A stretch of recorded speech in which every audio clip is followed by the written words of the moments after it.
any video, right? So how do you study for your test? And not just how, right? But the what, the where, the who, what, the who, right? The who, the what, the where, the why, the how. How are you going to be successful for your exam? And how you're going to make sure that you are fully prepared. So what I did is I just kind of went through each one of those kind of questions, and I just started listing out some things that I think it's really important for you to take down. And so I'm just going to go through them. So I'm just going to kind of go through them step by step and give you like the same advice that I would give to my students. And I was inside the class as we start preparing for the exam, because I think it's really, really important that now you start thinking about. There's a reason why I did the 30-day challenge in March. I know some people have exams coming up in this April, some have them in May, some have them in June. Right? But I think it's really important the earlier that you can get started, the better. So even if you're like, I don't even know when my exam is, please pay attention to this, write down some of these notes, get some of this advice, and then obviously you can apply it however you need to for your own situation. So the who should be studying for their exam? Now, this is one that I think is pretty kind of like overlooked, is like the who. You're like, oh, of course, like everybody should study for the exam, or, oh, I'm doing good in that class. Like, why should I, take any time to study for it? Well, I think it's really important. And one thing I've noticed and I've seen from students that can be successful in their exam from students that have seen success, right? Or that have maybe struggled in their exam, but maybe did well in the school year, is they might have overestimated the exam. You got to remember, the exam takes over like all of the content, right, throughout the year. So just because you might be able to like get, I think with sometimes students kind of get comfortable with like the cadence of the classroom. They understand how to do the homework, the quiz, the test, like they know how to prepare for things. But they're really just kind of following suit for their own classroom. And they're really, even though they're learning the information, they feel like just because they're doing very well, that means they have a great understanding of the material. So therefore, they do not put in the full effort that they should in studying for their exam. And unfortunately, their exam is actually one of those things that kind of brings them down in their overall grade. So I don't want you to overlook that. I don't want you to say, oh, I'm already getting B's or an A's. Like, I already understand this information. Like, go back through the information. Like, start now, like reviewing. Even obviously, if you're like really struggling, right? We know you need to be paying attention for your exam, right? Everybody, I think can agree up on that. But even if you feel like you're doing well in your exam, like spend some time. Just even if it's a little bit of time, right? And I understand you probably don't need to put in hours and hours compared to somebody that's, struggling more with the content, but put in a little bit of time to start reviewing chapter 1, start reviewing chapter 2, because I'm telling you, I've seen it time and time again. Students have gotten A's all throughout the year, and then they come and get the exam and they get a C, and it brings down their overall average, right? So don't just overlook the exam just because you might feel confident in that certain quarter. Making sure that you're still putting in the time. And again, maybe you have some other courses that are more difficult that you do need to put in more time. That's fine. Just don't neglect the course altogether just because you feel like you've had some success, right? And then obviously, if you know this is like your hard, test, make sure you're putting in a lot of the focus, right? So that is the who. The who is everybody needs to be studying. So the next one is the what. What do you need to study, or what should you be studying for your final exam? Now, this came up to me. I remember when I never really thought about it when I first became a teacher. And I remember students asking me when it was like my first or second year, they're like, Mr. McLogan, like I get it, like, math's, hard. And like, I get how to study for all the classes, but like, how do I study for like math? Like, what am I supposed to be studying? Do I just like do the math work or look at my notes? Like, and the kid like literally had no idea what to do. And at first I was kind of taken aback by it. I'm like, wow, that's kind of weird. Like, what do you mean you don't know how to study? But then it kind of dawned on me. I'm like, you know what? That's not something we really teach a lot of times for students. We don't go through like, what are the best practices for you to be reviewing for your math content? And so I kind of think of this as like twofold. I think there is a portion of the mathematics that you need to like just reviewing the concepts, reviewing the formulas, the theorems, and the definitions and stuff. But then there's also like the application. You got to go back through the content and do practice problems. So my best advice, what I, tell my students to always, go to is, one, I always pass back your test, your quizzes, the homework, everything that the students always turn to me, I always gave them back. And I know with this like this new age of like doing things online or keeping things secured and not passing them back has been a little bit more convenient for teachers, or at least for like grading. But I do feel it does like a big disservice, for us to be able to learn from our mistakes, and not only just learn from our mistakes, but also to like help remember what we're doing. Because I think one of the best things that you can do, especially for a final exam, this is extremely huge for a final exam, is to go back through every single homework assignment that you've had, every single quiz, every single test, and go back and review all of the problems. Every single problem. There's going to be problems that you're going to be like, what did I do here again? Like, I forgot how I approached this problem, right? And there's going to be some problems you're like, like I totally remember, like it's just going to, everything, once you see it, you're like, it's just going to bring back all these memories and all of these different like understandings that you had at that moment in time, right? And so I think it's really important when you are going back through those old tests, those old quizzes, those old homeworks, to not only just review the problems or not even just review your answers, but also to like do them again, right? So, you have a sheet of paper or, you have your problem, like you have your test, like cover it up with a couple sheets of paper, then try to redo that problem and then take the paper away, see if you got it right. And if you got it right, then cool, move on to the next problem. If you got it wrong, right, then see where you went wrong, see what you forgot, whatever else, and then cover it back up. Now, here's a really important thing that I think a lot of students overlook. Don't just focus on the problems that you got wrong. Even focus on problems that you even got right. And I know, like, I don't want you to be spending over like a ton amount of time redoing problems that you got right, but I think it is important for you to continuously, especially as you're going back reviewing your material, just don't on the surface, just do a quick review of this stuff. Now, obviously, if you are time spent, you will have 3 days, a day, maybe 7 days to review for your exam. That might be the only thing that you have as an option for you. But I think if you're spending at least a couple weeks preparing for your exam, like go back through some of those problems that even though you got right on your test, maybe, but you got to think it was like 4 months ago, right? So you might have it's going to be good, like muscle retention, which your brain is, to go back through those problems, to go back through the process, the thinking process that you had to go through. And again, you got to be understanding on this. Don't be spending 20, 30 minutes on one single problem, right? If it's a really long in-depth problem. But I do think it is good to kind of review and go back over that stuff. Practice some of that stuff as well. And then obviously, hopefully your teacher, if you have an exam, is giving you like a review.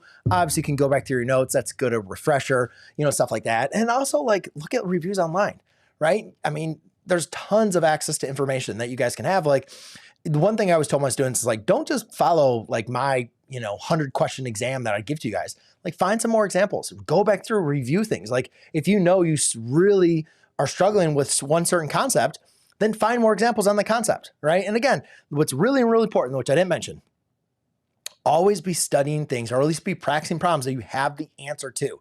There's nothing worse than like doing problems just to do problems and then not even know if you got the right answer, right? So make sure if you do find something online, or, if you are doing something that you got wrong, like make sure that you previously got wrong on a test or quiz, make sure that you have the answer written out. So therefore you can be able to give yourself some sort of a feedback or assessment on how you're doing, if you did it correctly or not, right? You need that feedback. That's really, really important. So the next thing is going to be win. Now, I did a video not too long ago about, it was actually during the semester exam time, and it was about like 30 days to prepare for your exam, or like a test. And I think 30 days is a pretty good sweet spot, because I really like 30 days or like 3 weeks. Like around in that time frame, like the 21 to 30 days frame, just because the farther you are out, the less time that you need to dedicate each and every day. I think it's really important though to become consistent. That's why I did the 30-day challenge with you guys, because I wanted you to be consistent every single day. Like you knew in the morning a math video was coming your way. You knew in the morning like you were going to have to do it. Otherwise you were going to fall behind, because another math video was coming the next day. So I think when you're studying for your exam, especially when you have multiple exams, that you try to get out as much time ahead as possible. The last thing you want to be doing is having a day or a couple days ahead of time and be like, all right, now I got to go back and review all of this content the night before. Like that's a lot. And it's stressful and it's very difficult to get done. So what I would highly recommend for you, to be able to do in this case, instead of that would be to try to find at least a couple weeks, preferably like 3 weeks to a month out, where you can start reviewing. Now, obviously, I always tell students, I always tell them at the beginning of the year, like, you should always be doing spiral review problems, like constantly like reviewing and stuff like that. But I get it, right? I mean, we have a lot of things going on, and I don't think it's realistic for a lot of students, but I think if you can plan on between that 21 and 30 days of like, all right, here's when I'm going to start studying for these, or like planning these out, then yeah, you're going to give yourself, I think, enough time to prepare, but you're not going to be so far in advance that you're going to kind of forget some of the stuff that you are reviewing, right? I mean, it can be said, like, even if you're reviewing your final like 2 months ago, you probably might have already forgot what you were doing 2 months ago. So I think there is that kind of sweet spot within the 21 to 30 days. Now, this one's kind of weird, is the where. Where should you be studying? And I think for this one, it really kind of comes down to a personal preference. I remember when I was in college, and actually even when I was in high school, I would constantly have to be able to find just different areas. Like that was just kind of, I think, my personality, where I could only study in a certain spot for so long. I remember I used to go to like the McDonald's at our like student union, and then I go to the library. Sometimes I'd stay in my bedroom. But every single time I was always switching things up. And I think it's just really important for you to kind of understand yourself. And this is one thing that I think as a teacher, I try to, just understand for every student, like we all have our own preferences, right? And sometimes we can get those wrong. So I think it really is important to not kind of know like what you are good at and where you do your best work. But, find those areas that you can, I think, can be a little bit like distraction free, that you can focus and you can get your work done, right? And sometimes, this kind of goes back to the when a little bit, but sometimes that's early in the morning. Sometimes that's late at night, right? Sometimes that's going to be right after school. Like there was 3 different times I used to do that. I used to wake up really early in the morning, and sometimes that's still like that's when I get some of my best work done. It's like I'll wake up at 4:30 in the morning, and that's when I start that's my work day, right? Even now, right? When I'm not even going to school, I start my day early, because those early mornings, usually for myself, is when I'm kind of like doing some of my best work, right? And obviously I don't have any distractions. My kids and, my wife, everybody's asleep. So that's pretty good. When I was a younger teacher though, like late nights used to be the best time. That's when I usually used to study. Not so much study, but a lot of times like do my work would be anywhere from like 10 to 12 o'clock at night. That's when I just kind of worked best. And I remember even when I was in school, when I was in college, at least, I remember I didn't wait till I went home, because I knew once I went home, like I was just not, I had my roommates, friends, and, they were not in math. So they never had to like study like I had to. And waking up early in the morning was just not going to happen. It was a college. So I always had to do my studying like midday, right? Anywhere between like 12 and 3, anytime between my classes. Like if I could go to the tutor hall or something like that, like that's when I would do my work. But I always tried to get it done, because I knew once I went back to our house, like studying was just not going to happen, right? So I think you just need to find those spots, find where it can work out, find when it's going to work out for you to study, that you can focus and just run with it. I think for everybody, that's going to be that personal time, personal preference, but you got to be able to understand, like you got to know yourself. And I think that's really important for you to find out.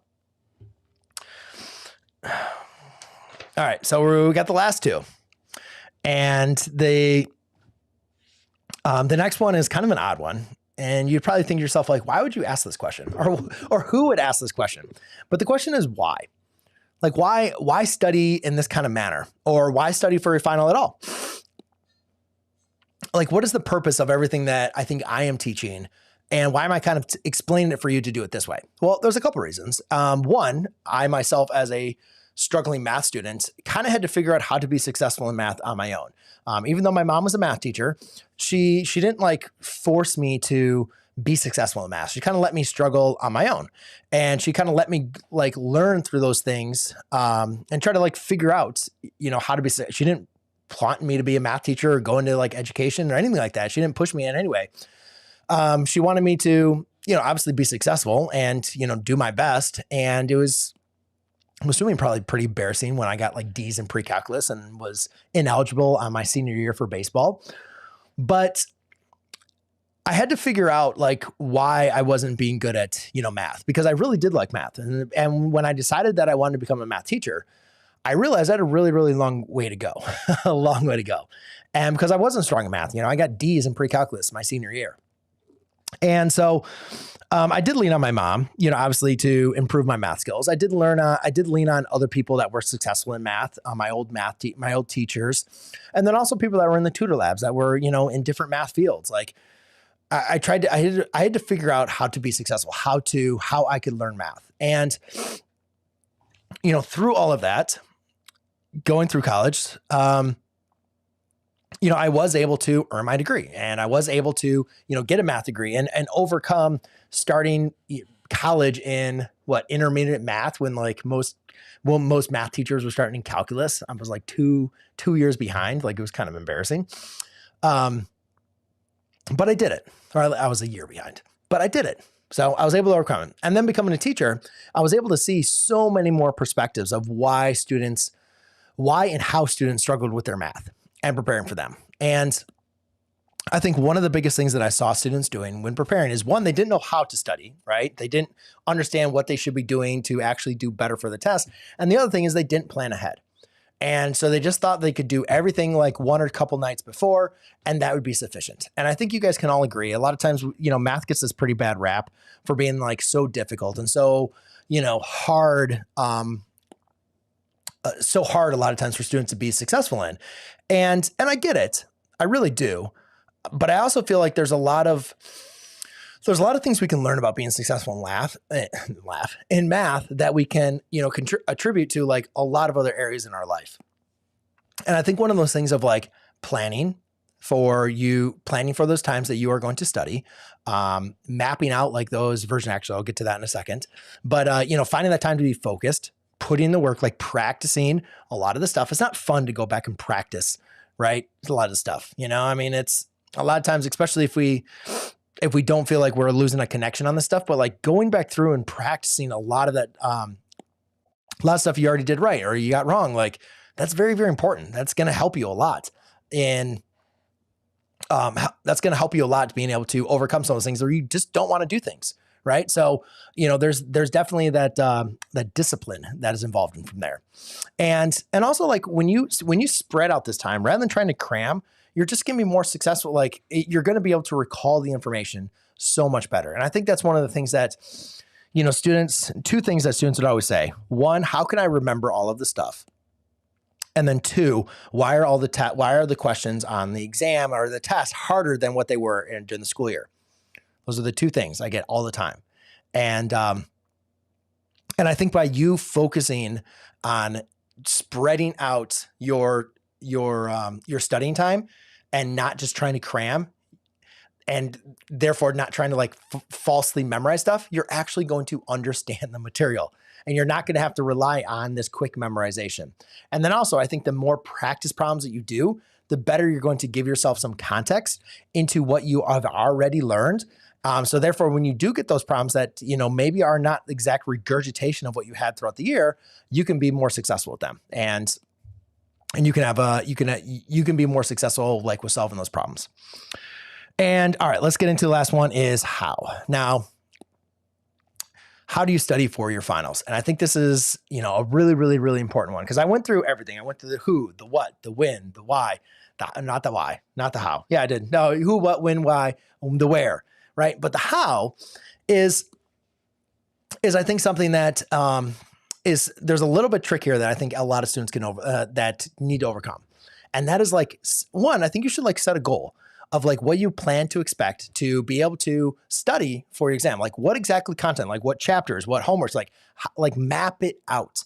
If you're not mapping out and you're just like, grabbing some pieces of paper every night and doing something like that's just not going to be a road success. Some nights are going to be more difficult than others. Sometimes it's going to take you longer to study than others. Sometimes you're going to get distracted or guess what? Things are going to come up. That's why I did that 30-day challenge, like to be disciplined because there's going to be things that are going to come up that you're going to want to do instead of studying. So map it out. Know in those days when you have prior commitments, map it out when you're going to study. Maybe sometimes you're going to do mornings, maybe twice a week. Sometimes you're going to do evenings. Sometimes maybe map it out that when you're going to study by yourself, when you're going to get a study group, right? But I think if you can plan ahead through the 7 days, this 14 days, 21 days, a month, figure out the who, what, when, where, why, that you're going to be studying for your finals. And then I think the most important thing is like, stick to it, right? And that's where it comes into that goal of having the discipline. Like, you know, what is the goal for you doing? And why is that goal important for you? Why is doing well on your final going to be important for you? Because it's going to be tough, especially the farther you push out your studying, the more, even though the more beneficial that is going to be, the harder that is for you to keep on that discipline. And the harder it is for you to, you know, kind of stay consistent with that. So it's sometimes you got to look into things that are going to be larger than just, you know, I don't know, say just getting the grade or whatever may be the case. So, you know, set up those times. And I also think it's important that when you are studying, like, you know, make sure that you know, the farther you're out, let's say you're in 30 days, you know, spend like 15 minutes a day, right? If you're within like a couple weeks, spend like 30 minutes a day. If you're within like a week, you know, spend like 45 minutes a day. The longer you're studying, like take multiple breaks too. You know, just don't think that your brain is going to be at optimal performance for such a long time. Like take miniature breaks, like go for a walk, right? And maybe do a couple sessions, like broken up throughout the day. But I think it's really important to, you know, map out what you're going to be studying for, what days, when you're going to, where you're going to be studying, you know, take your breaks. And I think the optimal thing for you guys to be walking into your exam is the night before being like, I have covered everything that I possibly have done. I have practiced as many problems as I physically feel like I can do. I'm ready for the exam.